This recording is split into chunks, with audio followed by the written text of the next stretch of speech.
Hey everybody, welcome back to Hard for Games. I'm Tony. And I'm the Reverend Bobby. Today we're going to be talking about Banishing Racer for the original Game Boy. Yeah, kind of cool little rare title. Yeah, it was a Japanese-only title. It's a platformer, except you're a car. It's car themed. It's not like, by the name you'd think it'd be a racing game, but it's not.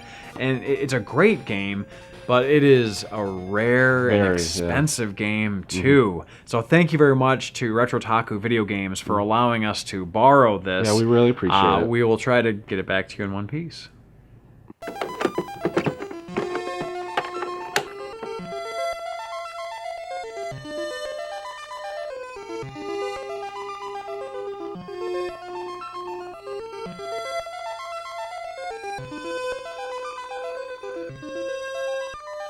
Let's talk about the story. All your story just in the intro credits there. It opens up to a dump. This poor little dinged up car is there and has quite a sad little spell there with a little tear. And its tear hits something or star and calls a fairy godmother down. I didn't know cars had fairy godmothers, but she shipped them up and said you got till midnight to save the world. I don't know if that's really what happened. I don't think the midnight part is part of it, but it is cool how she uses her magic wand, but her arm is just detached. Yeah, I thought that was kind of funny. It was pretty funny. And then the fact that he drives off to the USA at the end. Assumingly from Japan, so he just... But later on, you see he could be a submarine, too. But at first, it's kind of confusing. Yep, he's a pretty talented little buggy. It's kind of sad, you know, he's all, like, beat up and going to be compacted or whatever, and he has his little tear, and then... It's like a mix of, like, Pinocchio and Cinderella, a little bit. Kind of, yeah, it kind of is, but with cars. Yeah. I don't know, I thought it was cute. It's Pixar before Pixar was cool. All right, let's jump into the gameplay. Yes. So again, it is a platformer, and each and every level has 3 stages, and each level is a different city in the U.S. Yep. Unless you're in Detroit, which you're really in Wisconsin or possibly Chicago? Yeah, last I checked, there weren't waterfalls in Detroit. But... hey, they tried Japan. I don't know, whatever. You done messed up, AA Ron. you done effed up. The controls are a bit sloppy. I don't know if it's weird how they are. They're sloppy when you're on the ground, but in the air you have a lot of control. It's quite concise. It's more concise in the air than on the ground. Yeah, which is weird. You almost have to play it to really understand, but when it's quite counterintuitive. Yeah. But it gives you a lot of control in offense and defense, right? Because you can jump up and move backwards. Right. You can jump up and mid-air move forward or stay where you are. It's got the boost as well. Exactly. So you could jump up and boost and nosedive, or you can boost on the ground as well, which helps you avoid different obstacles and enemies. Right. So it is interesting. I really do like how much control you actually have. I found that to be a very enjoyable aspect of the game. It's weird to be loose and tight at the same time. I'm sure some people have experienced that before. Mercy. It's almost as if they created this game for a character that wasn't a car, and they're like, the controls are a little loose. Let's just make him a car. Yeah. Kind of. It makes sense. Yeah. But I do enjoy... Although when you're on the ground, it can be a touch loose, I really do enjoy how much control you have in the air. Right. Like, it really does make a difference, I feel. It does. And there's actually that little mechanic, too, that if you bounce 3 times on enemies, you get a 1-up. Now, there are also some aspects of this game that are kind of like Mario, too. Yeah. There are different secrets you can uncover. They got little hidden platforms that just bouncing up, it reveals itself, and then you can go down the little tunnel just like Mario and get a 1-up. Yeah. So, I mean, overall, I felt that the gameplay experience was really entertaining. Right. But... very frustrating for one reason, and that one reason... One-hit kill. One-hit kill. Damn it, one-hit kill. Yeah. We would get so far, and then just... You know, it's one of those things that really, if you die, it's kind of your fault. It's one of those games. It's not really the game's fault. It's not a glitchy game or anything like that.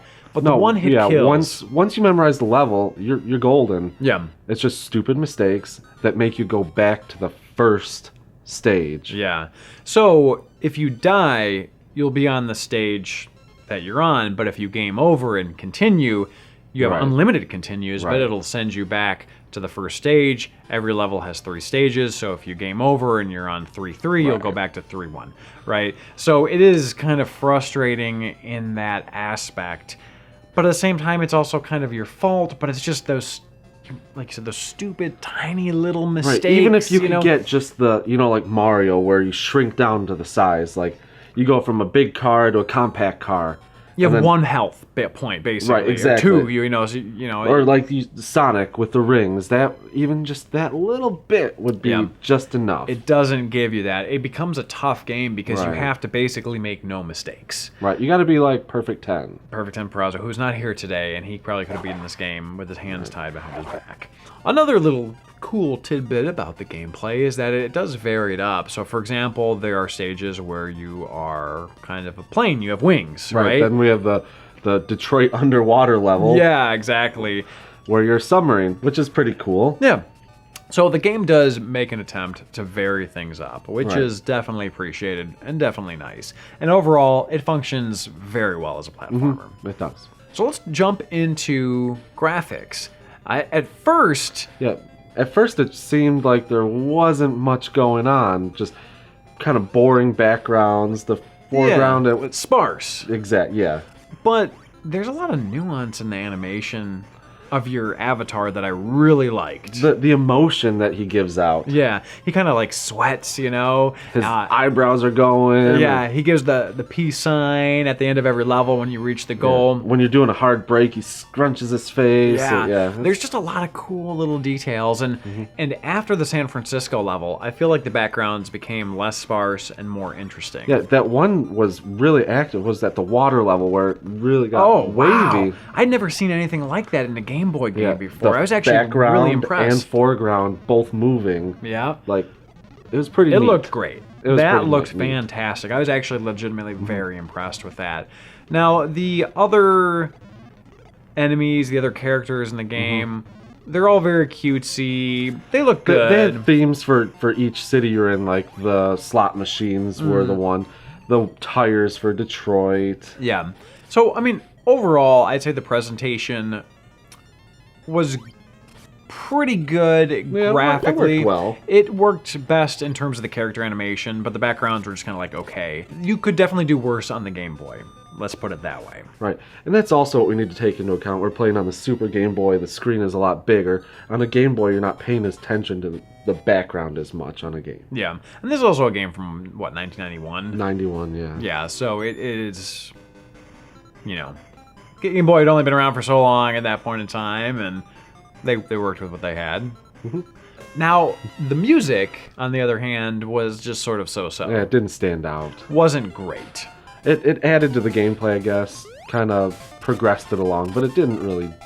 I wouldn't listen to this in the car. No, definitely, would be a big no on that one.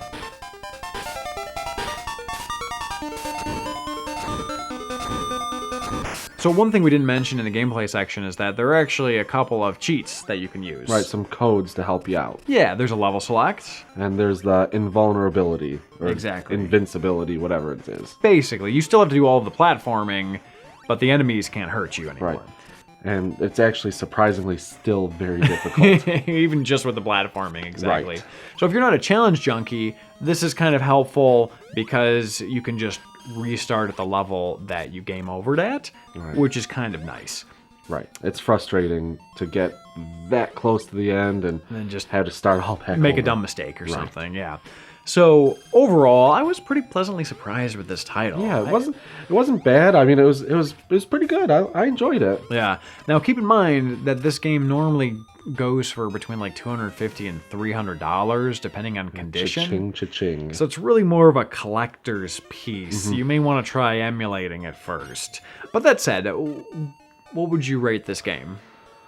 Well, it's got weird nuances, got some little quirks to it, but it was still fun. I liked it. Yeah. I liked overall. But I'd give it about a 7.5. 7.5? I would say around that range, maybe a little bit higher for me, like an 8. I'd probably give it. Makes sense. Overall, very solid title. And just, again, thank you very much to RetroTaku Videogames. Yes. They're in Madison Heights, Michigan. They let us borrow this, among a bunch of other games too. Yeah, they really help us borrow. out to show you guys really some cool stuff. Yeah, so if you're in the area, definitely check them out.